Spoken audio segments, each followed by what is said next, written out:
अस्सलाम वालेकुम। I am Zuhaib Ahmad Anjum और काउंटर टेररिज्म सीरीज के थर्ड और लास्ट कंपोनेंट की आज हम बात करेंगे, जो कि है implementation of national action plan और success of counter terrorism operations and efforts in Pakistan. National action plan अगस्त 2016 के इंसिडेंट की मैंने आपसे बात की। मैंने आपसे दिसंबर 16, 2014 के एपीएस के इंसिडेंट की बात की। ये वो इंसिडेंट था 2014 का, जो इंसिडेंट था दिसंबर 2014 का इंसिडेंट जो था। इसके बाद जो है वो पाकिस्तान में ये नेशनल एक्शन प्लान डिवाइस किया गया, नेशनल एक्शन प्लान बनाया गया, जिसके 20 कंपोनेंट्स थे। अगर इसके बैकग्राउंड को हम देखें तो टेररिज्म को उसकी हर मैनिफेस्टेशन में कंडेम करना चाहिए और पाकिस्तान की नेशनल सिक्योरिटी को जो थ्रेट्स हैं उनमें से मोस्ट पोटेंट थ्रेट जो है वो है terrorism. Sustainable development policy institute एक थिंक टैंक है, इसने नैप रिव्यू में कमेंट किया, the attack on APS Peshawar on December 16, 2014 forced the Pakistani nation to reiterate its resolve to fight terrorism. This resolve led to the formulation of a comprehensive national security strategy in the name of National Action Plan by the government in January 2015, right after APS. Consequently, Prime Minister Nawaz Sharif, in his televised address to the nation on December 24, 2014, announced the National Action Plan. तो ये था national action plan का genesis. National action plan start हुआ 2015 से और काफी हद तक 2-3 सालों में नेशनल एक्शन प्लान के अंडर वो टारगेट्स भी अटेन कर लिए पाकिस्तान ने, जो उससे पिछले 13 सालों में 9/11 से लेकर दिसंबर 2014 तक जो हम हासिल नहीं कर सके। नेशनल एक्शन प्लान में कॉन्स्टिट्यूशनली क्या किया गया, 21st अमेंडमेंट पास की गई जनवरी 2015 में और इसके अंडर नैप को लीगल कवर दिया गया और मिलिट्री कोर्ट्स को एस्टेब्लिश किया गया for 2 years initially. Military courts को एस्टेब्लिश करने का पर्पस क्या था कि जो टेररिस्ट हैं उनके ट्रायल्स को, जो हमारा पाकिस्तान का क्रिमिनल जस्टिस सिस्टम है, साल के तौर पे सीआरपीसी के अंडर जो ऑपरेट होता है, क्रिमिनल जस्टिस सिस्टम के थ्रू उनको ट्राई ना किया जाए, रादर एक्सपीडाइटेड और जल्दी से उनके ट्रायल्स को होल्ड किया जाए। मकसद क्या था? मकसद ये था कि टेररिज्म के खिलाफ एक डेटरेंट एस्टेब्लिश करना और मिलिट्री कोर्ट्स की प्रोविजन जो कि अदरवाइज अनकॉन्स्टिट्यूशनल हैं और अगेन कहा जा सकता है कि एक कॉन्स्टिट्यूशनल एनोमली है या डायवर्जन है, एक इंडिपेंडेंट और फ्री जुडिशरी के होते हुए पैरेलल मिलिट्री कोर्ट्स को एस्टेब्लिश करना कि जिनमें right of fair trial, article 10A की वायलेशन की अक्सर जिनके ऊपर जो है वो इल्जाम लगता है, लेकिन 21st अमेंडमेंट के थ्रू एक कवर दिया गया। नेशनल एक्शन प्लान में जो सुपरविजन या कंट्रोल का मैकेनिज्म था या जो हिरार्की थी, स्ट्रक्चर थी, उसमें टॉप के ऊपर जो है वो प्राइम मिनिस्टर जो है सारा ये काम कर रहा था। Chief of army staff regularly इसको कोऑर्डिनेट कर रहे थे, स्पेशली जो हार्ड कंपोनेंट्स थे। फिर 9 मिनिस्ट्रीज जिसमें इन्वॉल्व थी, national counter terrorism authority involve थी, ISI इन्वॉल्व थी, इंटेलिजेंस ब्यूरो इन्वॉल्व थी, मिलिट्री इंटेलिजेंस इन्वॉल्व थी। इंस्टीट्यूशनल स्ट्रक्चर में ही 3 टीयर्स में जो है वो एक जो है वो एग्जिस्टिंग 3 टीयर स्ट्रक्चर को in the shape of nap, इसमें क्या था, फेडरल एपेक्स कमेटीज थी। फेडरल एपेक्स कमेटी एक तो स्पेशल पॉइंट्स के ऊपर कमेटीज बनाएंगी। नैप के नेशनल एक्शन प्लान के 20 पॉइंट्स थे, उनमें से डिफरेंट पॉइंट्स के ऊपर एपेक्स कमेटीज बनाएंगे। दूसरा नेक्टा थी जो ओवरऑल कोऑर्डिनेशन का काम कर रही थी, और फिर प्रोविंस में जो है वो एपेक्स कमेटीज बनाएंगे। फेडरल लेवल के ऊपर एक कमेटी थी जो एपेक्स कमेटी थी। जो फेडरल कमेटी थी इसमें 9 कैबिनेट के मेंबर्स थे और फोर्सेस और इंटेलिजेंसेस के चीफ थे, chief of army staff, chief of air staff, forces के चीफ और इंटेलिजेंस एजेंसीज के हेड्स थे। ये रिस्पॉन्सिबल थे for providing policy guidelines. Means largely जो है इसमें आपकी पॉलिटिकल लीडरशिप थी और इसमें लार्जली आपकी जो है वो क्योंकि कैबिनेट के 9 मेंबर्स थे और आपकी जो फोर्सेस के चीफ थे वो इसमें रिप्रेजेंट करते थे। तो ये लार्जली एक कोऑर्डिनेटेड ओवरऑल आपको रिस्पांस नजर आ रहा है सिविलियन एडमिनिस्ट्रेशन की तरफ से भी और मिलिट्री। प्रोविंशियल लेवल के ऊपर मैं अगर बात करूं तो इसमें चीफ मिनिस्टर, फिर प्रोविंशियल लेवल के ऊपर मिनिस्ट्रीज, सिक्योरिटी एजेंसीज और इंटेलिजेंस एजेंसीज, ये सब मिलके, लॉ एनफोर्समेंट एजेंसीज मिलके जो है वो एक कोऑर्डिनेटेड एफर्ट थी नैप को इंप्लीमेंट करने की। अब नेशनल एक्शन प्लान जो है वो एक ब्रॉडर फ्रेमवर्क था। नेशनल एक्शन प्लान एक पूरा एक पोर्टफोलियो था। नेशनल एक्शन प्लान में 20 पॉइंट्स ऐसे थे कि इनमें से हर एक पॉइंट इन इटसेल्फ एक बहुत बड़ी अंडरटेकिंग था। तो टेररिज्म को अगर आप जो है देखें, पाकिस्तान में टेररिज्म का थ्रेट है, इसको फाइट करने के लिए ये छोटा सा नेशनल एक्शन प्लान आपको नजर आ रहा है, बट स्टिल हम कैलिब्रेट करेंगे, हम असेस करने की कोशिश करेंगे, हम अप्रेजल के ऊपर बात करेंगे कि नेशनल एक्शन प्लान कितना सक्सेसफुल रहा और इसका इंप्लीमेंटेशन स्टेटस क्या था। 20 पॉइंट्स की मैं ब्रीफली बात कर लूं। Implementation of death sentence, second special trial courts establish करना, थर्ड मिलिटेंट आउटफिट्स और आर्म्ड गैंग्स को भी अलाउ ना किया जाए कि मुल्क में ऑपरेट करें, 4 नेक्टा को फाल बनाना, 5 strict action against literature, newspaper वगैरह पब्लिशिंग के ऊपर, हेट लिटरेचर, एक्सट्रीमिज्म वगैरह को प्रोपेगेट करने वाले लिटरेचर के खिलाफ, 6 फाइनेंसिंग के जो नेटवर्क्स हैं उनको चोक करना, 7 इंश्योरिंग री इमर्जेंस ऑफ प्रोस्क्राइब्ड ऑर्गेनाइजेशंस ना हो, 8 एक डेडिकेटेड काउंटर टेररिज्म के लिए फोर्स एस्टेब्लिश करना, 9 taking effective steps against religious persecution, 10th registration and regulation of religious seminaries, 11th point था ban on glorification of terrorist and terrorist organizations, 12th point था administrative और development reforms in FATA, 13th point था communication networks of terrorist को उनको dismantle करना, 14th point था कि abuse of internet और social media को रेगुलेट करना अगर वो टेररिज्म के लिए इस्तेमाल हो रहा है। 15 था zero tolerance for militancy in Punjab, Punjab specific point था ये। 16 था कि कराची में जो ऑपरेशन है उसको कंक्लूड किया जाएगा। 17 था कि बलूचिस्तान गवर्नमेंट को एम्पावर किया जाएगा थ्रू कि वो पॉलिटिकल रिकंसिलिएशन के साथ काम कर सके और कंप्लीट ओनरशिप के साथ। डेफिनेटली बलूचिस्तान में क्राइसिस चल रहे थे, BLA, BRF वगैरह डिफरेंट इंसर्जेंसी की ऑर्गेनाइजेशन थी, BSO आजाद वगैरह।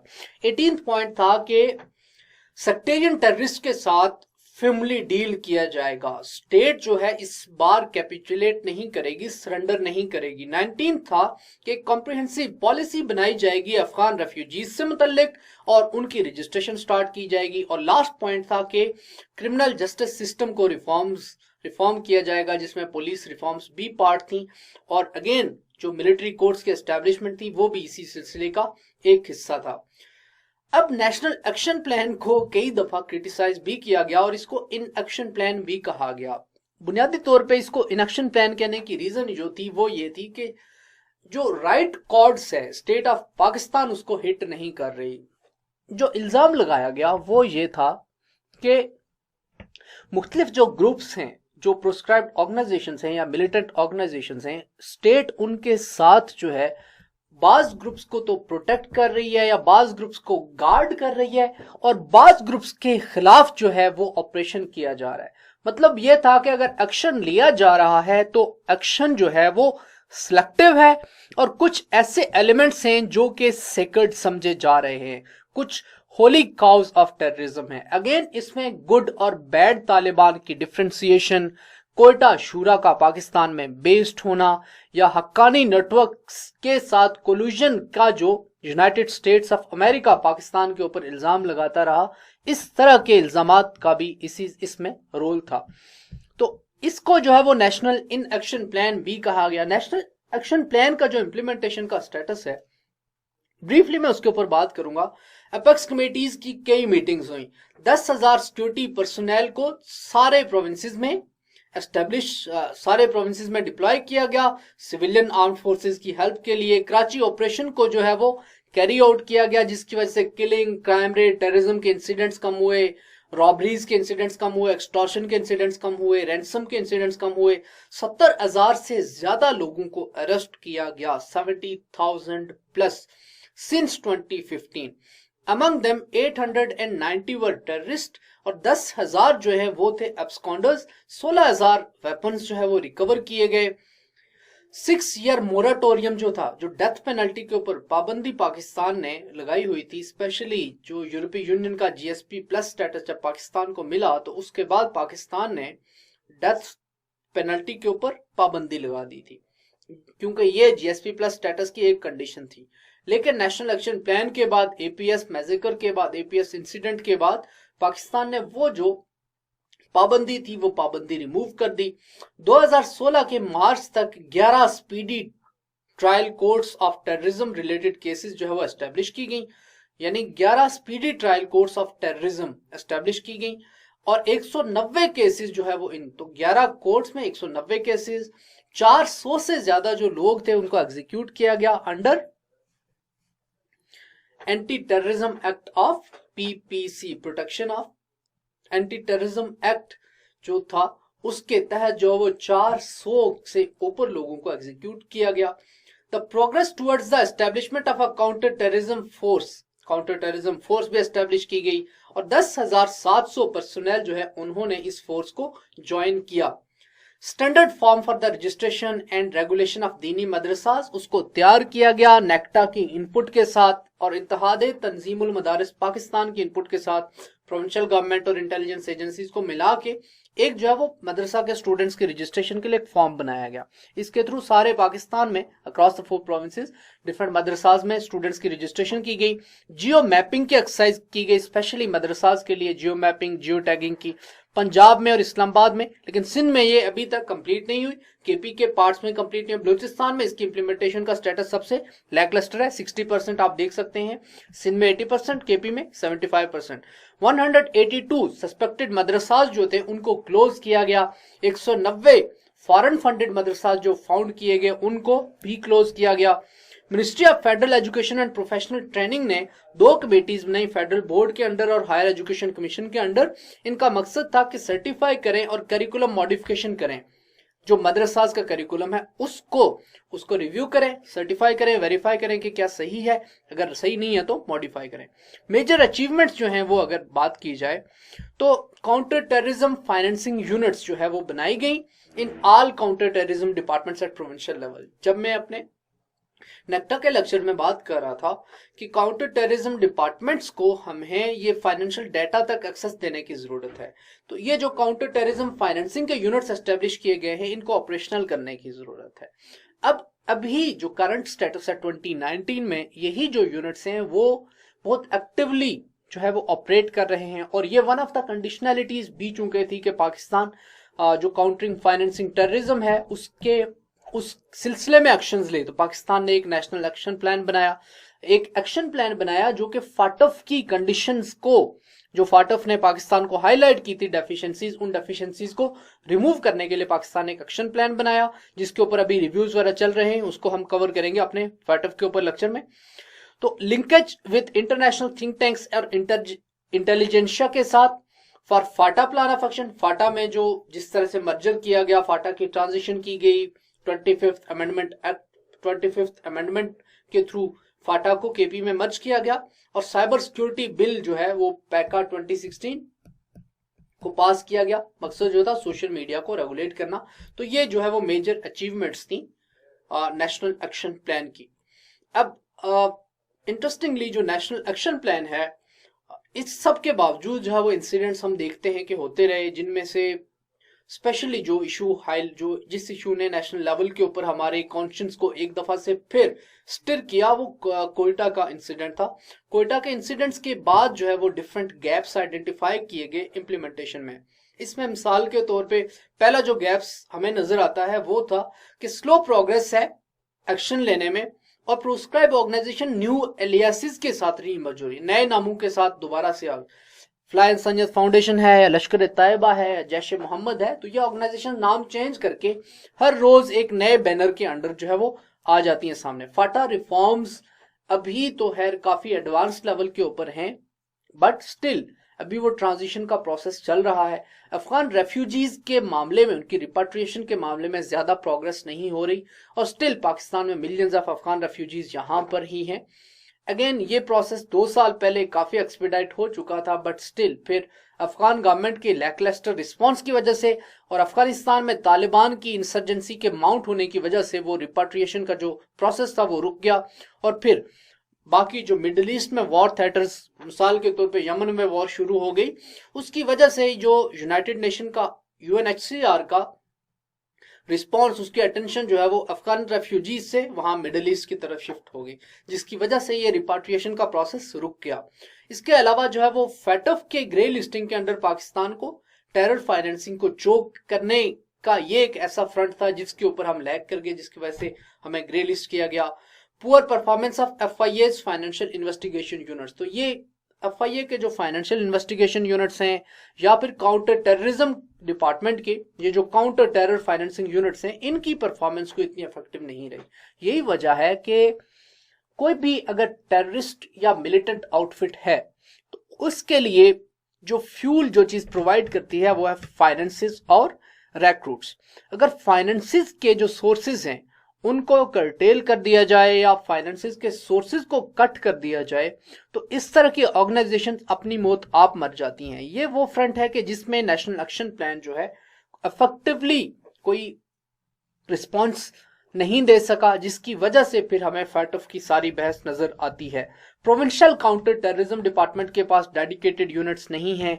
हमें रेगुलेशन और मॉनिटरिंग की जरूरत है, इंटरनेट की, सोशल मीडिया की। मिसाल के तौर पे पश्तून तहफ़्फ़ुज़ मूवमेंट जैसी ऑर्गेनाइजेशंस का सामने आना, या तहरीक लब्बैक या रसूलुल्लाह, तहरीक लब्बैक या रसूलुल्लाह, तो इस तरह के ऑर्गेनाइजेशन के साथ नहीं लगाना चाहिए।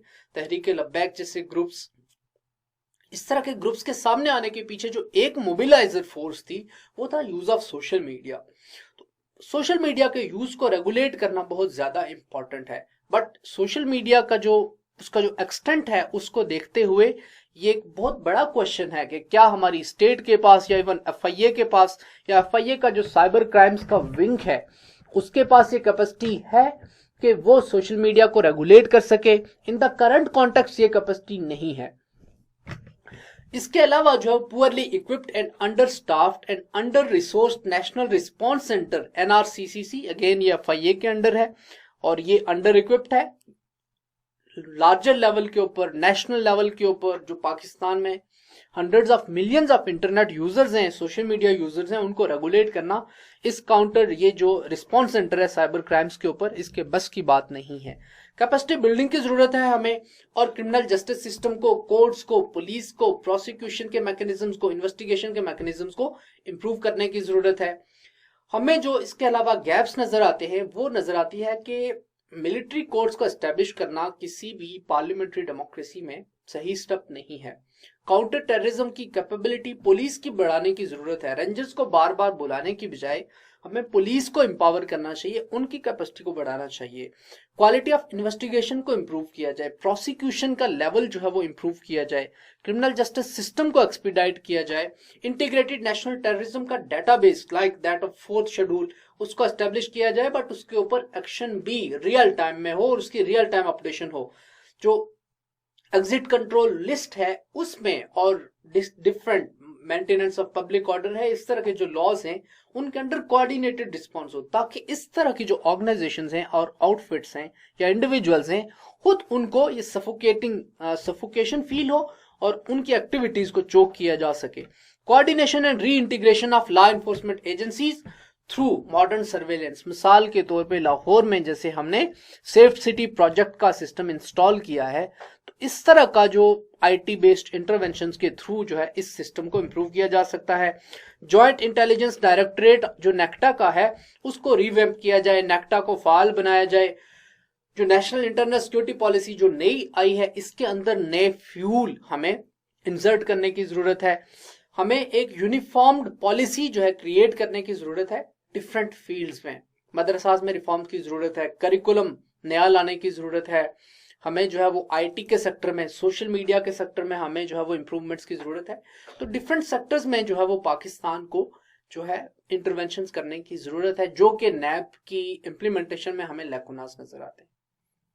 आने वाली वीडियो में मैं नैब का जो इंप्लीमेंटेशन का स्टेटस है उसके ऊपर बात करूंगा। हम देखेंगे कि अगर हम नैब को एक ऑब्जेक्टिवली किस तरह से उसकी इम्प्लीमेंटेशन के ऊपर बात करें तो क्या वो सेटिस्फैक्ट्री इम्प्लीमेंटेशन है और कौन कौन से एक्शन लिए गए हैं, क्या क्या अचीव किया गया है। आने वाली वीडियो में इस टॉपिक के ऊपर बात करते हैं। अपना ख्याल रखिएगा। अल्लाह हाफ़िज़।